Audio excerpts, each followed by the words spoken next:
Assalamualaikum warahmatullahi wabarakatuh. Kenalkan nama saya Yandriansyah.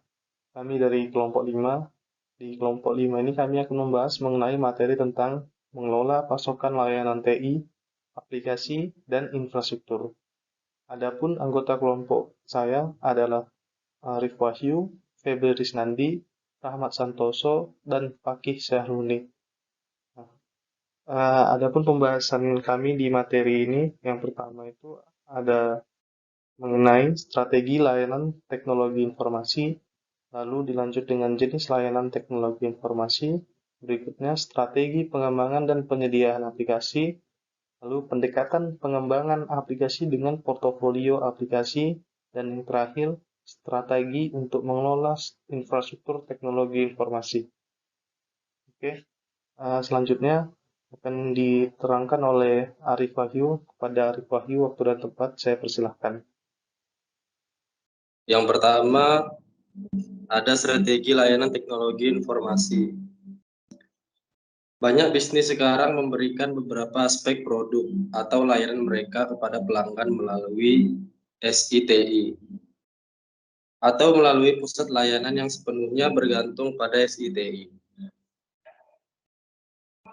yang menyiratkan bahwa kualitas dan kinerja layanan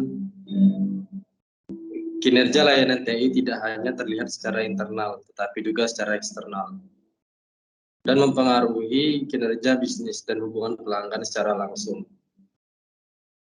Kedua, karena semakin banyak aspek layanan yang dialih-dayakan, kontrak dengan pemasok yang menentukan ketersediaan layanan, kinerja, dan biaya telah menjadi bagian integral dari manajemen SI. Jika keputusan outsourcing harus didasarkan pada data yang objektif dan komparatif, maka penerapan alasan yang sama untuk mengukur kinerja layanan yang diberikan oleh sumber daya internal adalah penting. Meskipun ada banyak literatur tentang menetapkan perjanjian tingkat layanan dan mengukur kinerja layanan. Hanya ada sedikit tentang pengembangan strategi layanan TI. Strategi yang terkait erat dengan penyampaian dan peningkatan kinerja bisnis secara keseluruhan. Hal ini sebagian disebabkan oleh kesulitan dalam memahami dan mengukur manfaat organisasi yang diberikan dari layanan. Lebih mudah untuk mengukur kekurangan dan biaya layanan. Selanjutnya ada jenis layanan teknologi informasi. Sebagian besar klasifikasi layanan TI mengambil tampilan sisi penawaran, tetapi dengan menggunakan model dari manajemen operasi dan layanan pelanggan. Tampilan sisi pengguna atau permintaan dapat dikembangkan, namun pertama-tama, beberapa karakteristik dan sifat layanan secara umum dan layanan TI pada khususnya perlu dipertimbangkan. Pengguna layanan setidaknya sampai batas tertentu terlibat dalam proses penyampaian dan memengaruhi kinerja layanan. Layanan sebagian besar diproduksi dan dikonsumsi secara bersamaan. Berdasarkan permintaan pengguna untuk dilayani, betapapun teknis layanan, orang dan peran yang mereka mainkan sangat penting bagi persepsi layanan yang diterima. Pengalaman layanan, kemahiran, dan efisiensi dalam memuaskan kebutuhan sangat penting. Tetapi kualitas layanan akan dinilai secara setara pada sifat interaksi pribadi antara pengguna dan penyedia pada titik pengiriman. Semakin pengguna memahami apa yang terlibat dalam proses penyampaian, kompleksitasnya atau sebaliknya, semakin banyak harapan mereka akan kinerja yang sesuai dengan apa yang sebenarnya dapat dicapai. Seringkali ada perbedaan antara pengguna layanan TI dan siapa yang membayarnya, yang menyiratkan perbedaan persepsi tentang nilai layanan. Ini mirip dengan perjalanan kelas bisnis atau kelas 1, di mana pelancong dapat menikmati kenyamanan dan kualitas perawatan. Tetapi perusahaan mungkin tidak menganggap biaya yang jauh lebih tinggi sebagai hal yang wajar. Mengklasifikasikan layanan menurut kesamaan teknis kegiatan, misalnya layanan pengiriman dan pemeliharaan teknologi, layanan pengembangan aplikasi, layanan strategi dan perencanaan. Sangat membantu dari perspektif sumber daya dan sumber TI.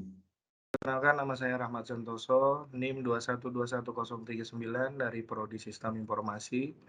Di sini saya akan menjelaskan slide saya tentang strategi pengembangan dan penyediaan aplikasi.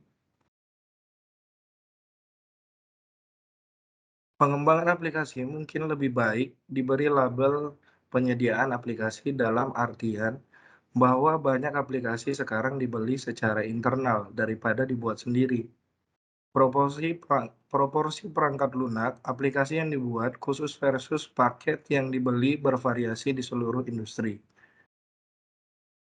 Munculnya penyedia layanan aplikasi yang menyediakan perangkat lunak sewaan melalui internet merupakan perkembangan terbaru di bidang ini.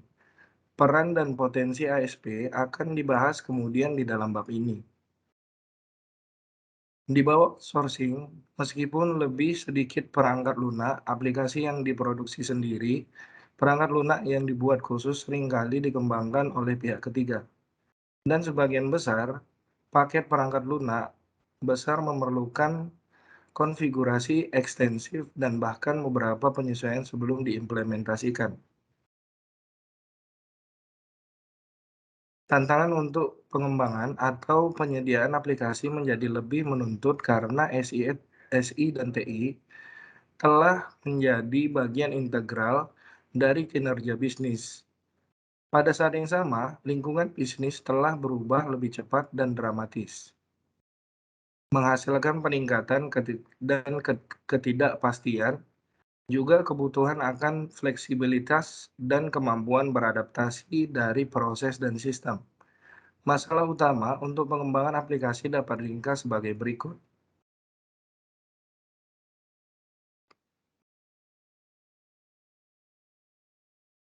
Yang pertama, menyediakan aplikasi baru lebih cepat dalam menanggapi tuntutan bisnis yang berubah, produksi yang lebih hemat biaya atau akuisisi, lebih banyak jenis aplikasi Kation, dan mengurangi biaya pemeliharaan berkelanjutan.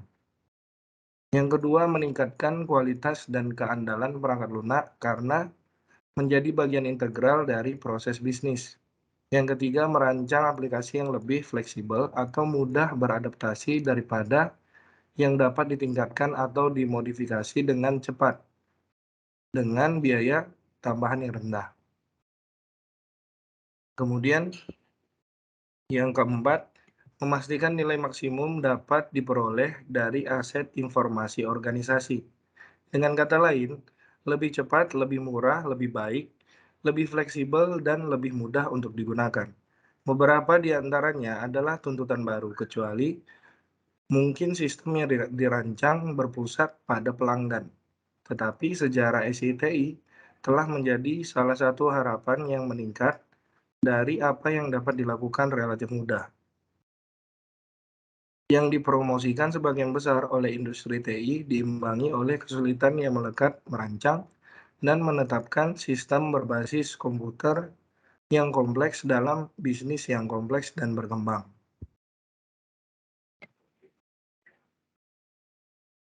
Baiklah, materi yang selanjutnya yaitu tentang menjelaskan pendekatan pengembangan dengan portofolio aplikasi.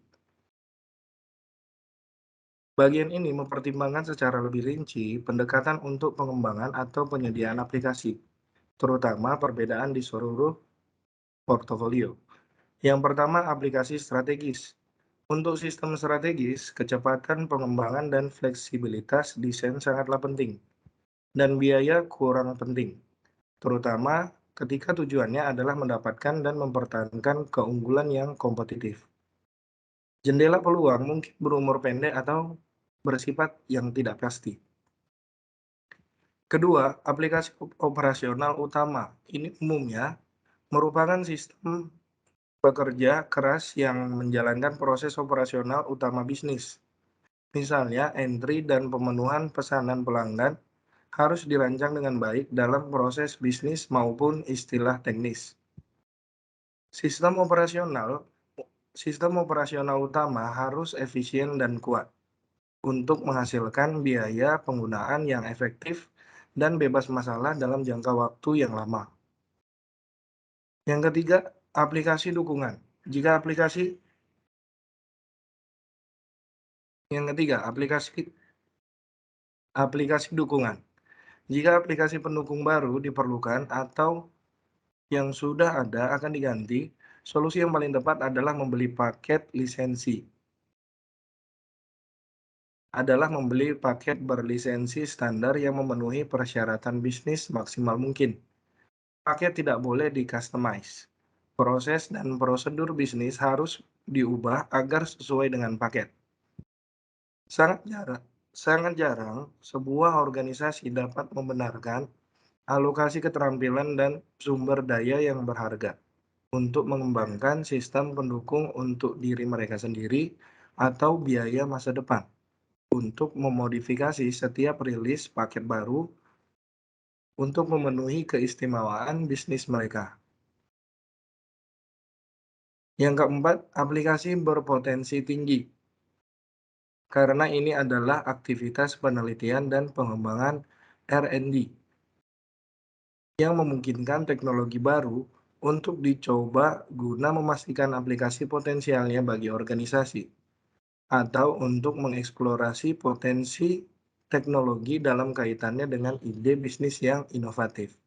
Kebutuhannya adalah pengembangan prototipe yang independen, cepat, berbiaya rendah, dan bahkan implementasi percontohan yang jika gagal dapat ditinggalkan tanpa membuang sumber daya yang signifikan. Baiklah, materi selanjutnya akan dijelaskan oleh rekan saya yaitu Andriansah. Waktu dan tempat kami persilakan. Terima kasih Bang Ahmad. Selanjutnya kita akan membahas mengenai strategi untuk mengelola infrastruktur teknologi informasi.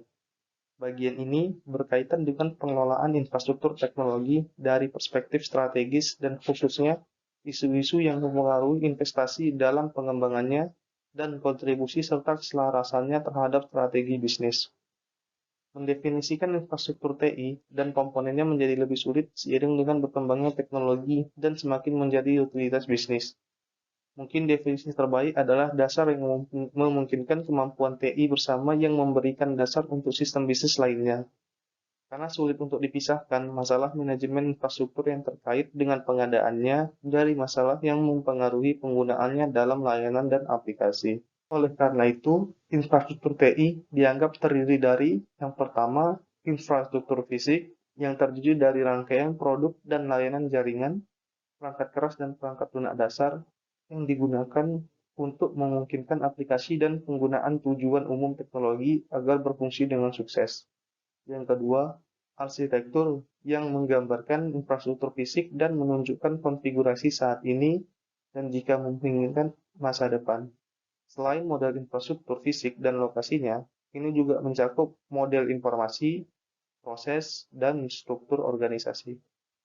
3. Kebijakan dan standar yang mencakup aspek teknologi untuk menentukan bagaimana infrastruktur, akuisisi, penerapan, dan dukungannya dikelola. Ini menangani hal-hal seperti sumber, kontrak, tingkat layanan, pencadangan dan pemulihan, rencana darurat, dan yang semakin penting keamanan dan kontrol akses. Lalu yang terakhir, proses manajemen untuk memastikan investasi dalam infrastruktur direncanakan dan dibenarkan secara koheren dengan hubungan pemasok teknologi dan penyedia outsourcing sesuai untuk peran mereka dalam memungkinkan strategi bisnis. Oke, sekian pembahasan materi mengenai pengelolaan pasokan layanan TI, aplikasi, dan infrastruktur. Demikian dari kami kelompok 5. Terima kasih. Mohon maaf bila ada salah-salah kata. Wabillahi taufiq wa hidayah. Wassalamualaikum warahmatullahi wabarakatuh.